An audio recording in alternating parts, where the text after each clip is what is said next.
Comfortable in my skin, cozy with who I am. I love myself, goddamn cozy. This is episode about self-love.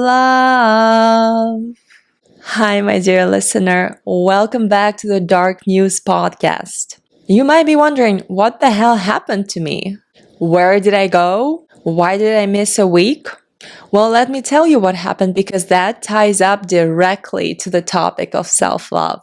I initially recorded this episode a week ago and wanted to release it on the International Women's Day to remind you to shower yourself with love. But here's what happened.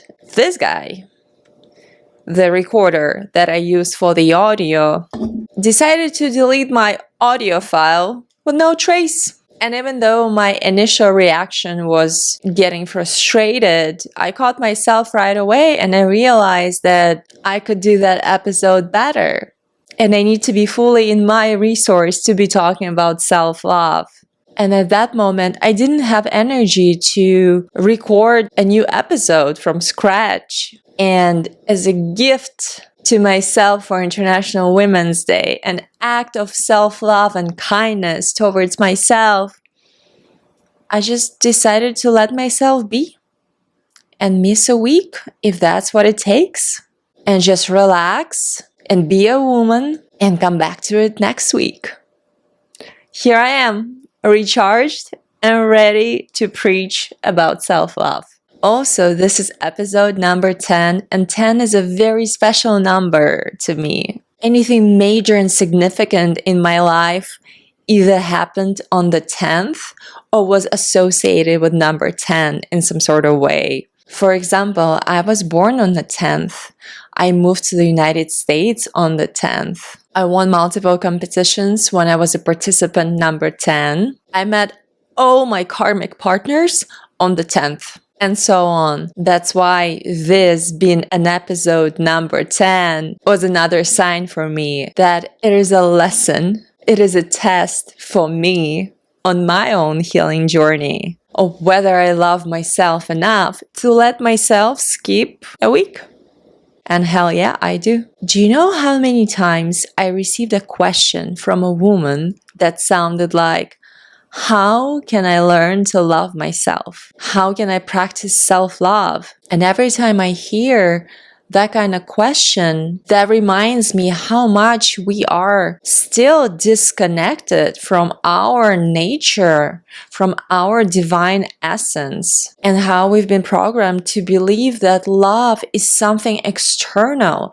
Love is something that lives outside of us, and we need to search for it. We need to find it. When in fact, love is within, and it all starts from you loving yourself. And your partner is there to serve as the mirror and show you how much you actually love yourself. And two key points come out of the statement. First, you can only love another human being to the extent that you love yourself. And second, another human being will always reflect to you the love that you have for yourself. If you are not satisfied with the way you're being loved by your partner, ask yourself if you love yourself the way you want to be loved. This is actually quite an insight that I received during the past weekend when I did a psilocybin ceremony. I was shown once again that right now I'm not receiving the love that I want to receive from a man only because I still don't love myself the way I want him to love me. God bless plant medicine because it shows you in such a clear way all the things that you are trying to escape from and not see and not accept about yourself. Oh my God, it really showed me like this perspective switch.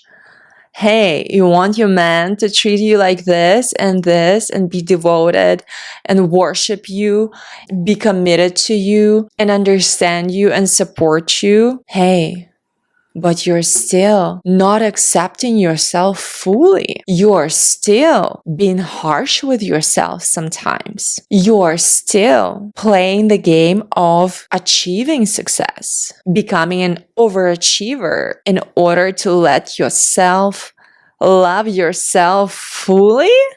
Wait a minute. It was a profound ceremony, and I'm so happy that I was able to do it right around the International Women's Day to bring myself such a lovely reminder to be more kind and gentle and nurturing with myself. I know that resonates with many of you. We'll get to it in a minute. I feel like self-love has become another mainstream term that you hear right and left. But what does it really mean? Through the years of self-discovery, I got to the point where I created the simplest definition of self-love. Are you ready?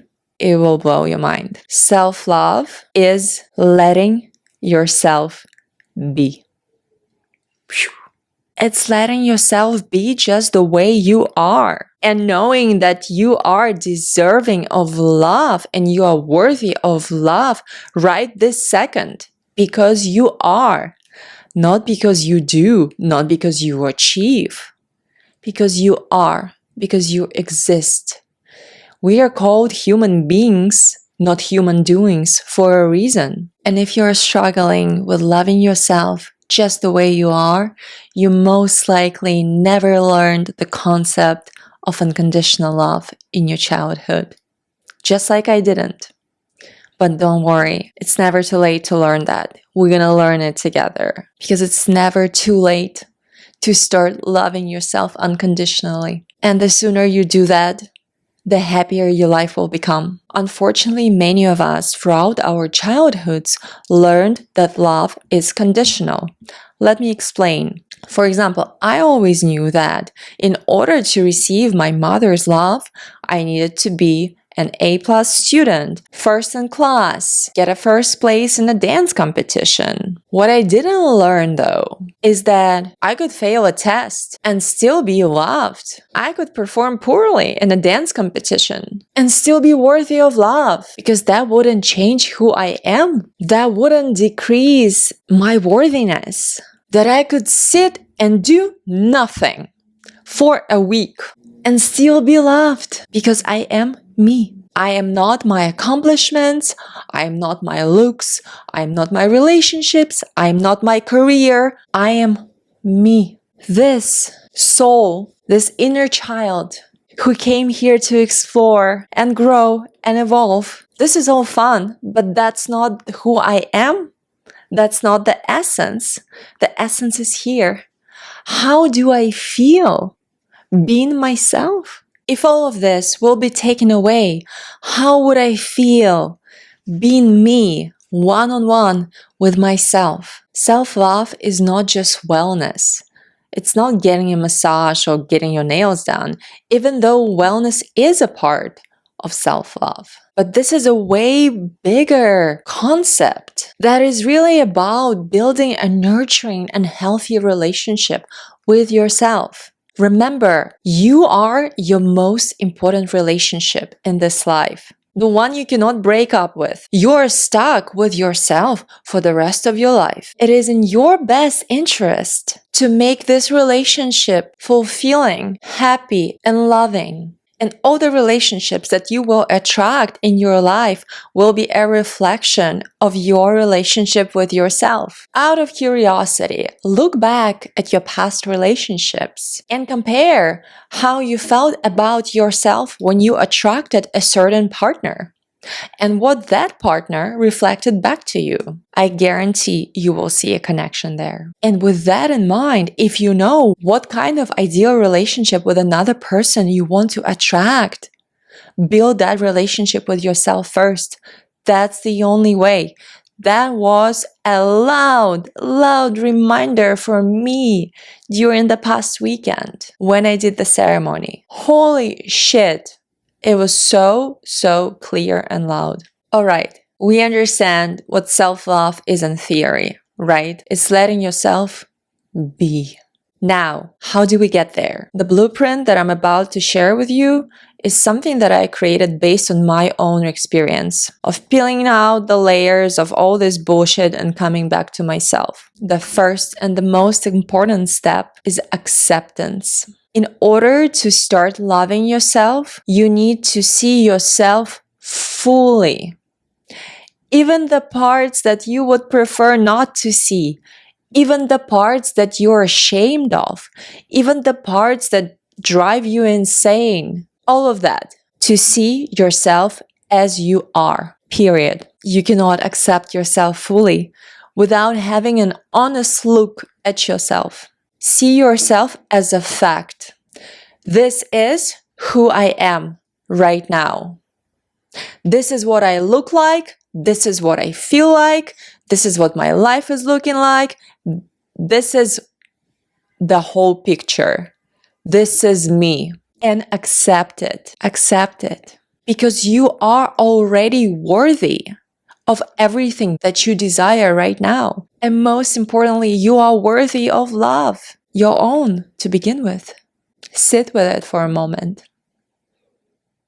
When we are actively trying not to see something in us that we don't like, we're wasting enormous amounts of energy to keep that wall that protects us from that side of ourselves that we don't like. And imagine letting this wall down and staying there raw and naked with yourself.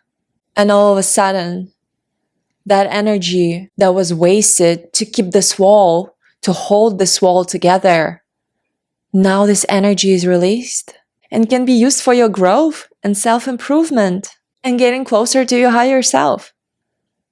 Do you feel that difference? Stop fighting with yourself. The most difficult battle that you can have in your life is the one with yourself, especially if you are a strong fighter. Especially if you have this powerful personality that doesn't give up easily. Accept yourself as you are right this minute, because this is where your true authenticity lies. And you can always become better looking, make more money, get that relationship, build another house, but that will not change who you are deep here within.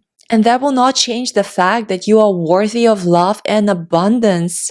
Just because you are. It's your fucking birthright. Did you forget that?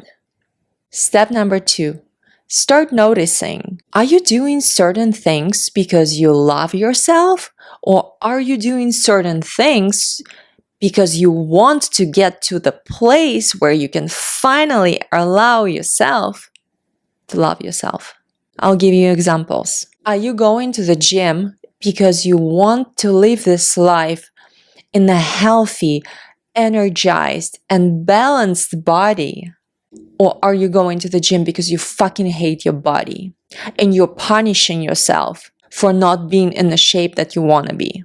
Are you working so hard at your job because you truly love that job and you're passionate about it and you know that it leads you to your dream career? Or are you working that hard to achieve something so you can finally love yourself for that achievement because you're receiving external validation of something that you're not able to provide for yourself? Do you feel the difference? Same applies to bringing any change into your life. You cannot shame or guilt yourself to change. You can only love yourself to change for that change to actually last.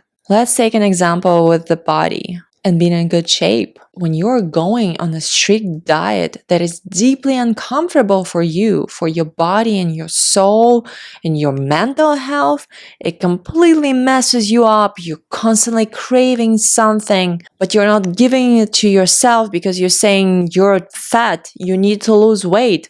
Be strong, gather your willpower, lock your mouth, don't eat. With that approach, sooner or later, you'll slip, you'll have a breakdown, and you will start obsessively eating everything that you were not allowing yourself to eat. And all the results that you may have gotten from that diet will disappear, and most likely you will gain even more weight. because this is not the path of love. The path of love would be really rethinking what are you eating and how you are eating. How are you treating your body? Are you buying organic food? Are you cooking it healthy? Or are you still consuming fast food with God knows what there, with God knows what chemicals in there? Please, please start becoming gentle with yourself. Why are you so rigid? Why are you so controlling? Why are you so punishing? Think about yourself as a child. Because yes, your inner child is still within you, whether you feel it or not.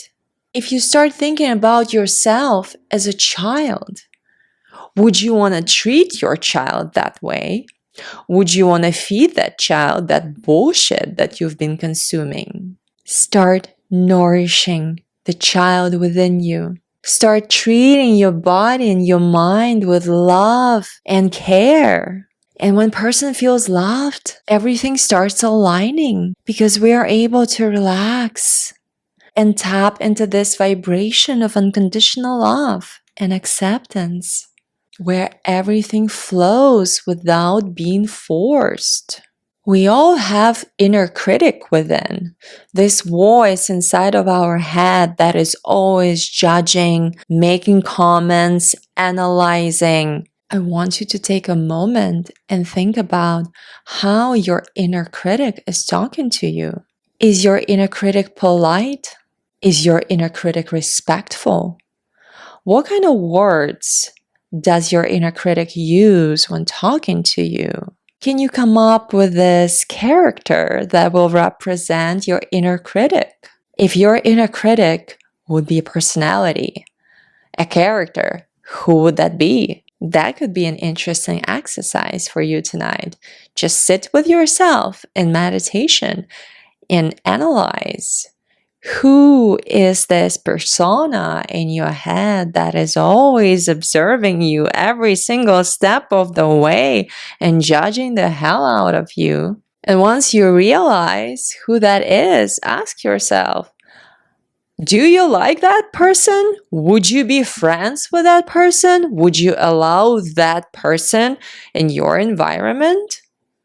If the answer is yes, congratulations, seems like your inner critic is serving its purpose, which is constructive criticism in a gentle, loving way to help us grow and evolve, because that's the goal of human experience. But if your inner critic is disrespectful, this is a sign for you. You need to start training your inner critic to be respectful. The words are very powerful, and the way you talk to yourself impacts your life. How are you talking to yourself when you make a mistake? Mistakes happen with everyone, so it's a pretty common thing.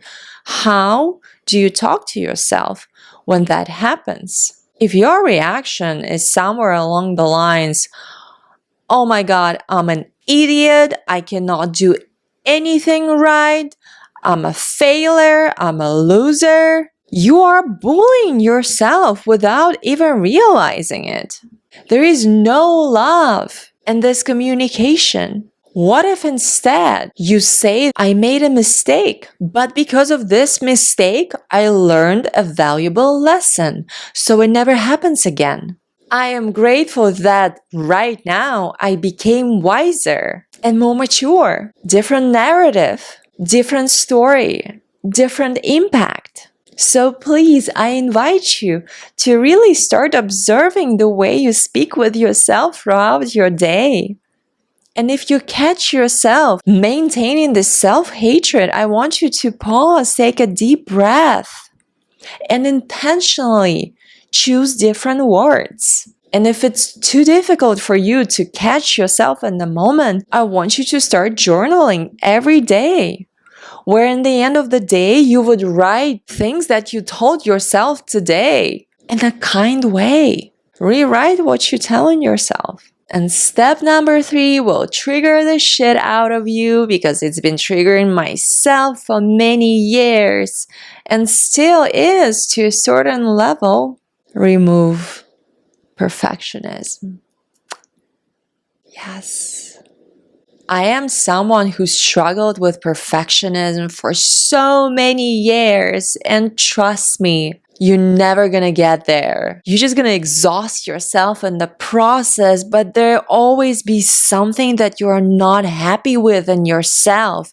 A little detail. You might think that, oh, once I get in this shape or once I accomplish this, then I'll be happy with myself. But no, it doesn't work this way, because the whole point of it is to allow yourself be right now, just the way you are.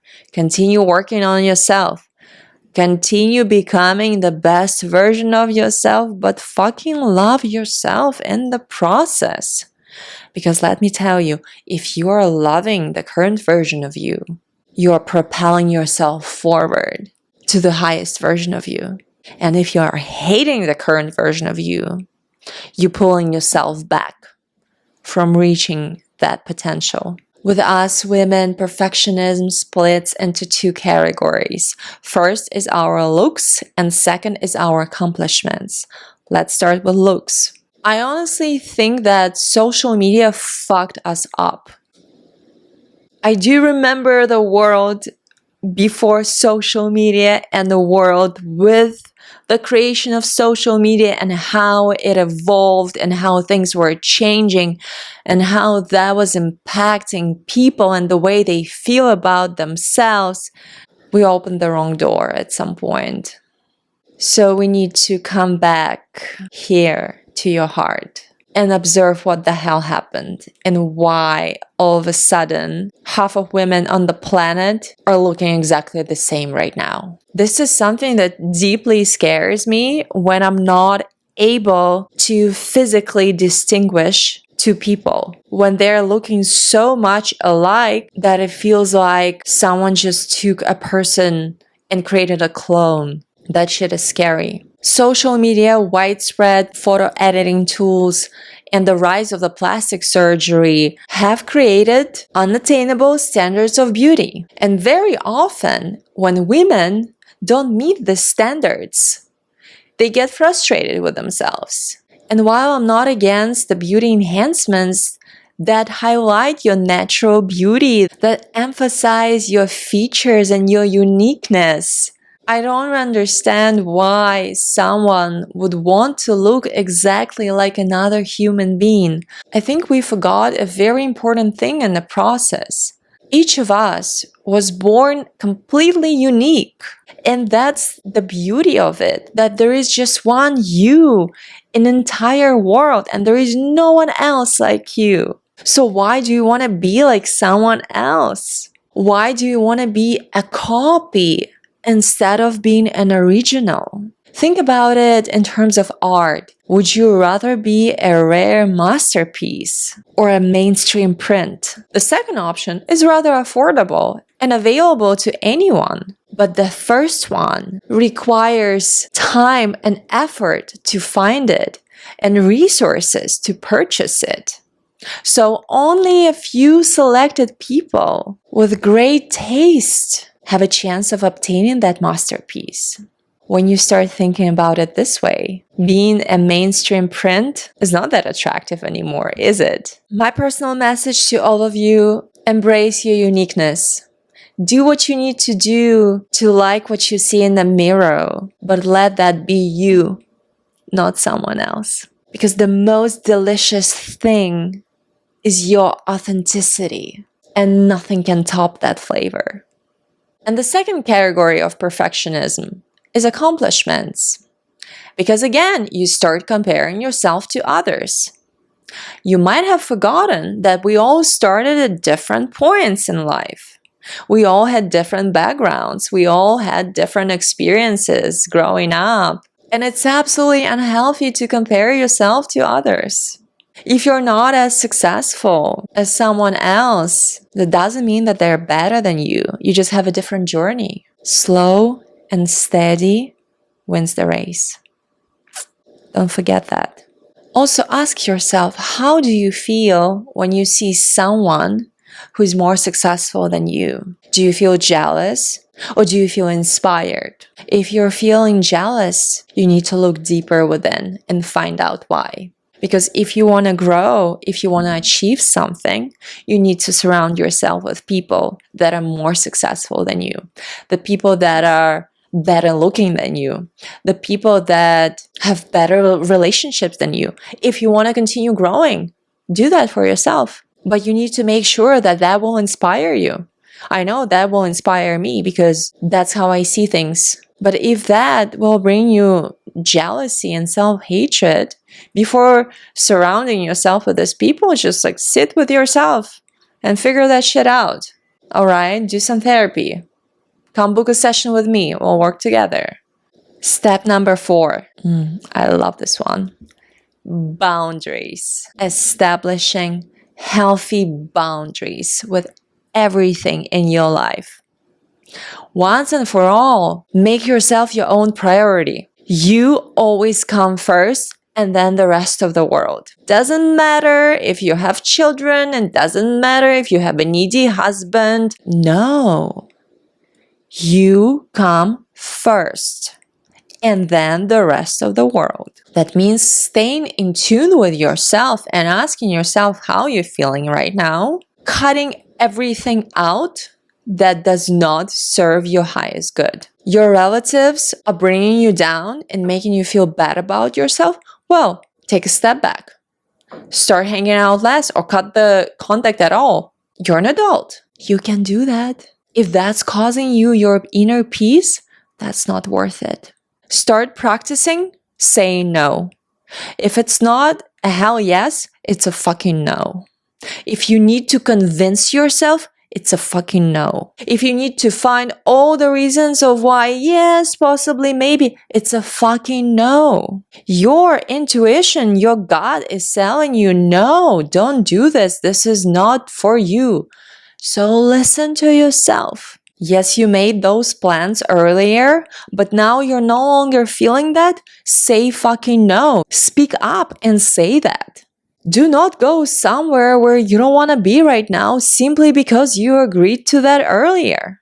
This is not self-love. Forcing yourself to do something that you don't feel like doing right now is not self-love. It's the opposite. Do you start to see what you're actually doing to yourself? And if so, are you ready to change that? If it's not making me happier, healthier, more abundant, and fulfilled, I don't fucking need it. I am okay without it. Thank you so much, but no. And I'm not gonna sacrifice myself to please others. And I'm not gonna make myself small to fit others. I'm not gonna make myself comfortable for others to be around me. People pleasing stops right now. Enough. Can we just cut this crap? I want you to write in your journal right now. People pleasing stops today. From now on, I speak my truth. I show up as the real me, and I don't give a fuck what others will think of me. How does it feel? I'll tell you a secret. It feels fucking awesome living from that state of mind. But what if I don't care what they're gonna think about me? Oh, I don't give a fuck what my mom would say about me. I don't give a fuck. That is not changing who I am. And because I know who I am, your opinion of me does not define who I am. And that's why your opinion of me is not affecting my worthiness and how much I love myself. Self-love can really become this stable foundation that no one can take away from you. And even if the world is burning down in flames, that will not change the way you feel about yourself if you developed a healthy and loving relationship with yourself. When times are difficult, some people turn to religion to find hope that in some miraculous way, everything is going to be all right. Well, I've made self-love my religion. That is always there for me when I need it. Are you ready to join? my religious cult of self-love. That's it. I think I need to start a self-love cult. Please comment who would be interested in joining. One of the astrologists that looked at my natal chart a couple years ago told me that ideally in my life, I need to join some sort of cult. And even better, I need to create a cult myself. Here you go. I think I finally found the cult that I want to create. And we're going to have self-love Friday night parties at the spa with a quality DJ and masks and massages and fresh juices and connecting with like-minded women. Hell yeah. That would be the place of worship. I love that. I want to do that. I need a sponsor. Who wants to sponsor that awesome concept? Please reach out. I'm open. Manifestation. And the final step in my blueprint is creating a list of actions or items that make you feel loved and start practicing those things weekly. Your homework, please write down 10 items or activities that make you feel loved and intentionally start adding that to your daily routine, your weekly routine, your monthly routine. For example, I love having fresh flowers in my house. And for those of you who are watching me, you notice that in every single episode, I have fresh flowers right next to me. And this is something that I've been doing for over 4.5 years now. I've been consistently buying myself fresh flowers because it makes me feel loved. I love doing that for myself. Don't get me wrong, I love receiving flowers from men. That makes me very happy. These roses were a gift for International Women's Day. But I already had those roses, which I bought for myself. Like another thing that makes me loved is allowing myself to flow with my schedule. If I want to go to the gym in the morning because I woke up with this desire, I would go. And if I don't want to, I can go later. Having this intuitive communication with yourself within to ask what's going to make you happy right now and giving yourself that. That's my formula. I love connecting with nature. I love going to the beach. Makes me so happy. I love taking care of my body and eating healthy. I love skincare and massages. I also love staying at home when I'm not in the mood to socialize or see anyone. And I'm so unapologetic in doing that. You cannot get me out of my house if I don't want to. So please start creating your own formula and practicing it. And I'm really hoping for this episode, you got one step closer to accepting yourself and one step closer to actually allowing yourself to feel loved by the most important person in your life, which is you. I'm proud of you. I'm also proud of myself for releasing 10 episodes. Onward and upward from here. If you've been listening to me on podcast streaming platforms like Spotify or Apple Podcasts, I would appreciate if you show me some love by rating my show. And if you're watching me on YouTube, I would always appreciate likes and subscriptions and comments to help me move forward and spread this message to the bigger audience. I love you. Thank you so much. Thank you for being you. And thank you for taking the time to work on yourself and get closer to the real, authentic you. On that note, until the next time.